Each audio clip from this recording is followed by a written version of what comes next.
Hello friends, நான் Tamilarasan. Welcome to stock market classes. நம்மளுடைய YouTube சேனல்ல ஸ்டாக் மார்க்கெட் கோர்சஸ் அப்லோட் பண்றாங்க. இதுல 100+ கண்டென்ட்டை பத்தி நம்ம பார்க்க போறோம். எல்லாமே ரொம்ப ரொம்ப யூஸ்ஃபுல்லான கண்டென்ட். ஸோ யாருக்காவது கத்துக்கிட்டு ஏர்ன் பண்ணணும் ஆசை இருந்ததுன்னா சப்ஸ்கிரைப் அண்ட் ஃபாலோ பண்ணுங்க. இந்த வீடியோவில் முதல் முறை நம்ம சேனலுக்குள்ள வரீங்கன்னா வீடியோவை பாஸ் பண்ணிட்டு சாப்டர் 1ல இருந்து பார்க்க ட்ரை பண்ணுங்க. ஏன்னா நம்ம பேஷன்ஸ்னா என்ன, ஒரு ஷேர் எப்படி மூவ் ஆகுது, இண்டிகேட்டர்ஸ் எப்படி யூஸ் பண்ணணும், டெக்னிக்கல் அனாலிசிஸ்ல எத்தனை வகை இருக்கு, சார்ட் எத்தனை வகை இருக்கு, ஸோ எல்லாமே பார்த்தீங்கன்னா நம்ம பார்த்துருக்கோம். ஸோ இதுல ஏதாவது ஒன்று ஸ்கிப் பண்ணா கூட ஃபியூச்சர்ல யூஸ் பண்ண முடியாம போகும். அண்ட் தென் இந்த இண்டிகேட்டர் மூவிங் அவரேஜை பத்தி பார்க்க போறோம். அது கூட உங்களுக்கு புரியாம போக வாய்ப்புகள் இருக்கு. ஸோ இன்னைக்கு சாப்டர் 26, ஸோ சாப்டர் 25 வரைக்கும் நீங்க ஏதாவது ஒரு வீடியோ ஸ்கிப் பண்ணியிருந்தீங்கன்னா அதை போய் பார்த்துட்டு அண்ட் தென் இதுக்கு வாங்க. இந்த வீடியோல மூவிங் ஆவரேஜை பத்தி பார்க்க போறோம். ஸோ மூவிங் ஆவரேஜ் ஒரு ட்ரெண்ட் ஸ்பாட் இண்டிகேட்டர்னு சொல்லி நம்ம ப்ரீவியஸ் வீடியோல பார்த்தோம். எஸ்ங்க. போன தடவை நம்ம மொமெண்டம் இண்டிகேட்டர்னா என்னென்ன இருக்கு, வாலட்டிலிட்டி இண்டிகேட்டர் என்ன, சப்போர்ட் அண்ட் ரெசிஸ்டன்ட் இண்டிகேட்டர்ஸ்னா என்னென்ன இருக்கு, இந்த மாதிரி இண்டிகேட்டர்ஸோட கேட்டகரி அதோட பர்பஸ் பார்த்தோம். ஸோ பார்க்காதவங்க பார்த்துட்டு வந்துருங்க. ஸோ மூவிங் ஆவரேஜை பத்தியும் பார்த்தோம். அதை ஒரு ட்ரெண்ட் இண்டிகேட்டர் அப்படின்ட்டு. எஸ், ஷேர் மார்க்கெட்ல ஒரு ஷேருடைய ட்ரெண்ட் அப் ட்ரெண்ட்ல இருக்கா இல்லை டவுன் ட்ரெண்ட்ல இருக்கான்னு பாக்குறதுக்கு நம்ம சிம்பிளா காமிக்கிறதா மூவிங் ஆவரேஜ். மற்றபடி பார்த்தீங்க அப்படின்னா இதுல பெருசா எதுவுமே கிடையாது. இதை வச்சு நீங்க பை அண்ட் செல் சிக்னலை உருவாக்க முடியாது. எப்போ நீங்க சிங்கிள் மூவிங் ஆவரேஜை யூஸ் பண்ற வரைக்கும். ஆனா 2 இல்ல 3 மூவிங் ஆவரேஜை நீங்க ஒரே நேரத்துல யூஸ் பண்ணும்போது அந்த க்ராஸ் ஓவர் ஏற்படும் மூவிங் ஆவரேஜ்ல. ஸோ அதை பேஸ் பண்ணி நீங்க ட்ரேட் எடுக்கலாம். ஃபர்ஸ்ட் உங்களுக்கு ஒரு ஷார்ட் நான் காட்டுறேன் பாருங்க. ஃப்ரெண்ட்ஸ், இப்போ இது ஒரு சார்ட், ஓகேங்களா? ஸோ இதில் நம்ம ப்ரைஸ் செக்ஷன் தெரியல அப்படின்னா கண்டிப்பாக இதில் நீங்கள் என்ட்ரி ஆர் எக்ஸிட் எதுவுமே நீங்கள் டிசைட் பண்ண முடியாது. இப்போ இது டாடா மோட்டார்ஸோடைய சார்ட். இதில் பார்த்தீங்கன்னா இந்த எஃப்எக்ஸ் இருக்கு இல்லைங்களா, இதுதான் இண்டிகேட்டர்ஸ். இதை கிளிக் பண்ண உடனே மூவிங் ஆவரேஜ் வந்திருக்கு.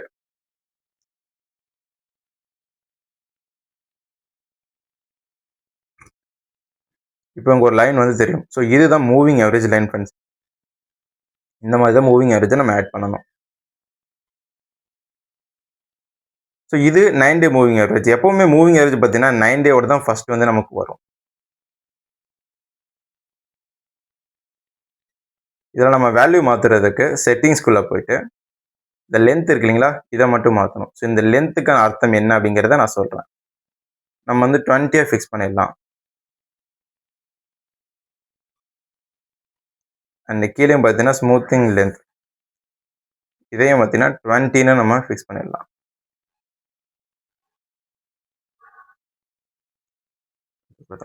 ஸோ முன்ன இருந்தது பார்த்தீங்கன்னா அந்த கேண்டில் ஸ்டிக்ஸோடைய ஒட்டி நகர்ந்துட்டு இருந்தது.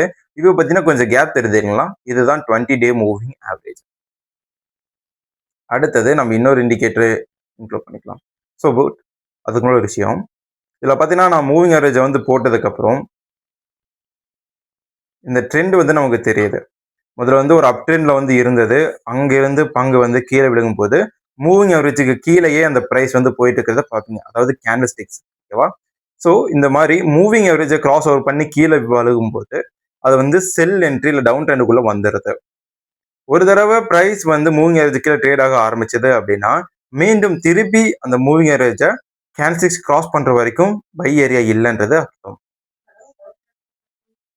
ஸோ இப்போ பார்த்தீங்கன்னா இண்டிகேட்டர்ஸ் நம்ம ப்ரொஃபஷனல்ஸ் அதிகமாக யூஸ் பண்ண மாட்டாங்க, பிகினர்ஸ் தான் யூஸ் பண்ணுவாங்க. காரணம் இது ஒரு லாகிங்கான இண்டிகேட்டர். ஸோ இந்த இடத்துல பார்த்தீங்கன்னா டவுன் ட்ரெண்ட் நமக்கு நல்லாவே காமிச்சது இந்த பங்கு. பட் ஏற்கனவே ஒரு தடவை, அப்புறம் இந்த இடத்துல, இந்த இடத்துல அண்ட் இந்த இடத்துல 3 இடத்துலையும் பார்த்தீங்கன்னா மூவிங் ஆவரேஜை கிராஸ் பண்ணி கேண்டில் ஸ்டிக்ஸ் மேலே வந்துருச்சு.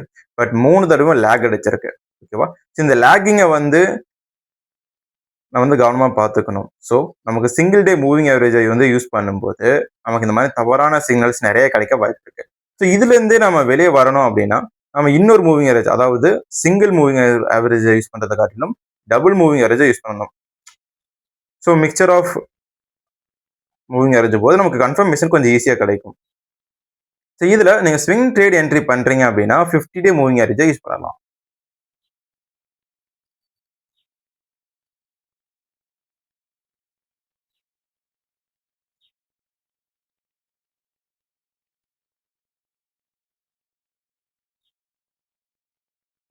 ஸோ இப்போ பார்த்தீங்கன்னா இந்த இடத்துல பார்த்தா தெரியும் 20 டே அண்ட் 50 டே மூவிங் ஆவரேஜை நான் யூஸ் பண்ணிட்டு இருக்கேன்.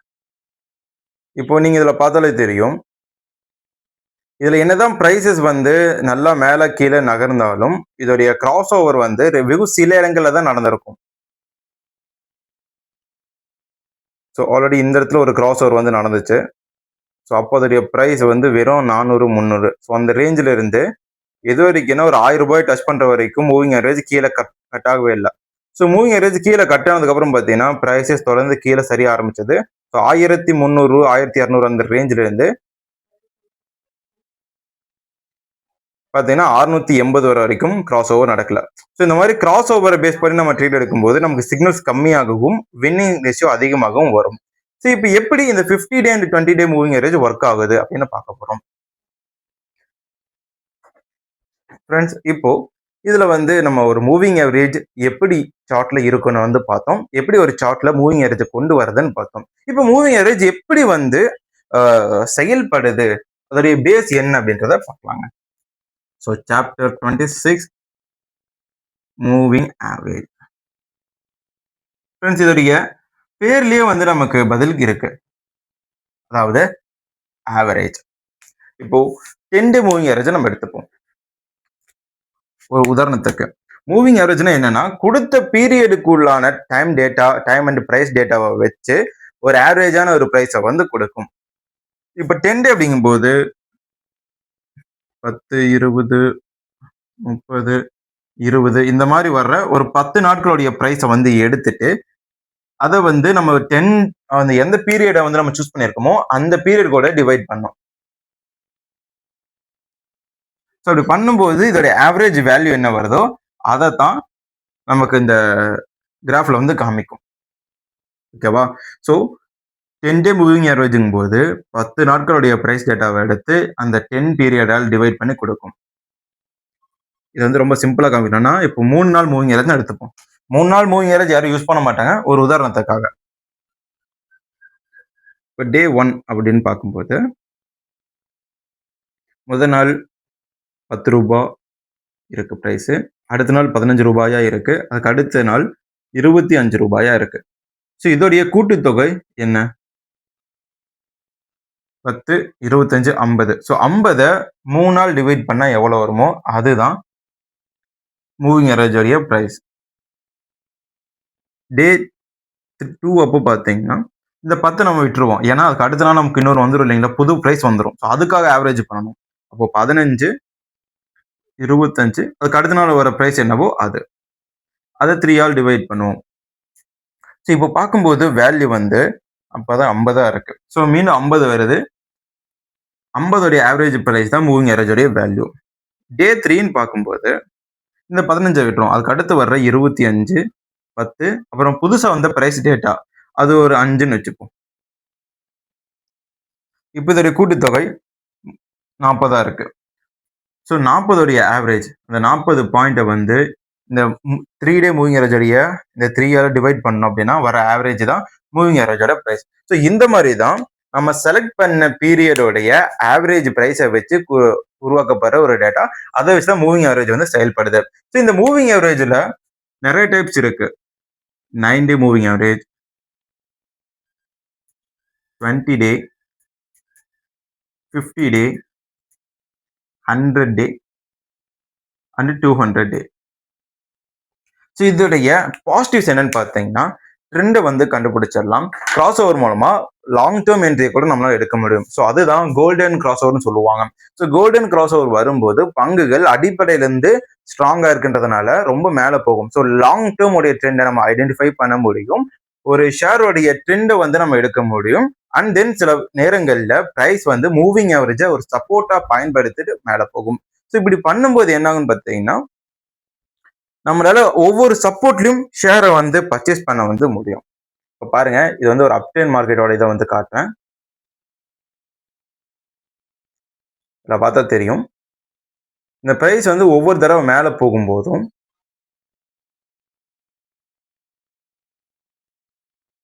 இப்போ வந்து மேலே போகுதுன்னு வச்சுக்கோங்களேன், ஒரு குறிப்பிட்ட ஹையை டச் பண்ணிட்டு மீண்டும் மூவிங் ஆவரேஜை டச் பண்ணுது, மறுபடியும் ஒரு ஹை போயிட்டு மூவிங் ஆவரேஜை டச் பண்ணுது, மீண்டும் ஒரு ஹையை உருவாக்கி மூவிங் ஆவரேஜ் டச் பண்ணுது.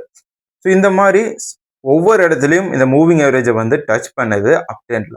ஸோ அப்டேன்ல இருக்கும்போது ஒரு சரியான நேரத்தில் நீங்கள் ஒரு பங்கை வந்து சூஸ் பண்ண மறந்துட்டீங்க அப்படின்னா இந்த மாதிரி ஒவ்வொரு தடவையும் மூவிங் அவரேஜை டச் பண்ணும்போது நீங்க எடுக்கலாம். ஸோ இதை வந்து டைனாமிக் சப்போர்ட் என்ட்ரின்னு சொல்லுவாங்க. அதாவது மூவிங் அவரேஜை வச்சு நம்ம ட்ரேட் பண்ணிட்டு இருக்கும்போது மூவிங் அவரேஜ் இப்படி போகுது அப்படின்னா ப்ரைஸ் அப்படியேலாம் மேலே போகாது. அதுக்கு பதிலாக என்ன ஆகும்னா ஒரு குறிப்பிட்ட அளவு போயிட்டு மீண்டும் கீழே வரும், ஒரு சப்போர்ட் எடுக்கும், கீழே இந்த இடத்துல மீண்டும் மேலே போயிட்டு ஒரு சப்போர்ட் எடுக்கும். ஸோ அந்த மாதிரி இப்படி போகும்போது இதை வந்து டைனாமிக் சப்போர்ட் அப்படின்னு சொல்லுவாங்க.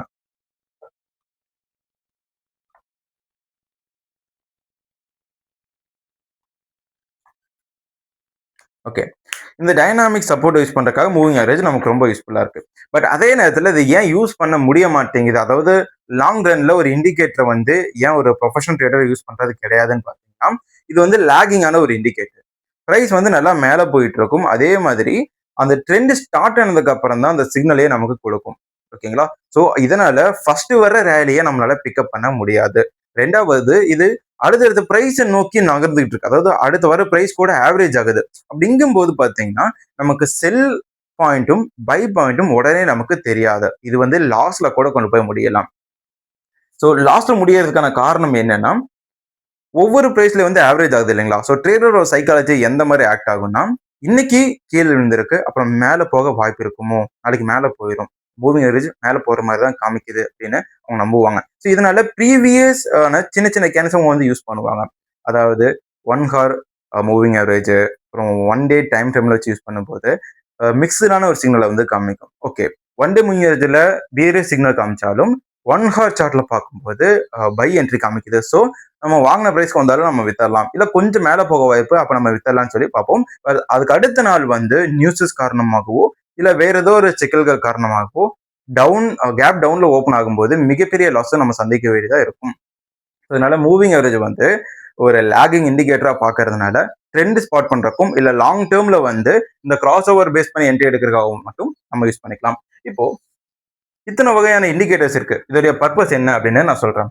இந்த 50 டே அந்த 200 டே மூவிங் ஆவரேஜ் இது ரெண்டு கிராஸ் ஓவர் பண்ணும்போது கோல்டன் கிராஸ் ஓவர் சொல்லுவாங்க. ஸோ அந்த நேரத்துல ஒரு சின்ன பங்கு கூட 5 டைம்ஸ் அண்ட் 8 டைம்ஸ் ரிட்டர்ன்ஸ் கொடுக்கும். 9 day and 28 day moving average இது வந்து இன்ட்ராடே ட்ரேடர்ஸ் யூஸ் பண்ற ஒரு விஷயம். 5 மினிட் சார்ட்லயும் சரி, 15 minutes chart and 1 hour chart இதெல்லாம் மிக்ஸ்அப்பா வந்து யூஸ் பண்ணுவாங்க.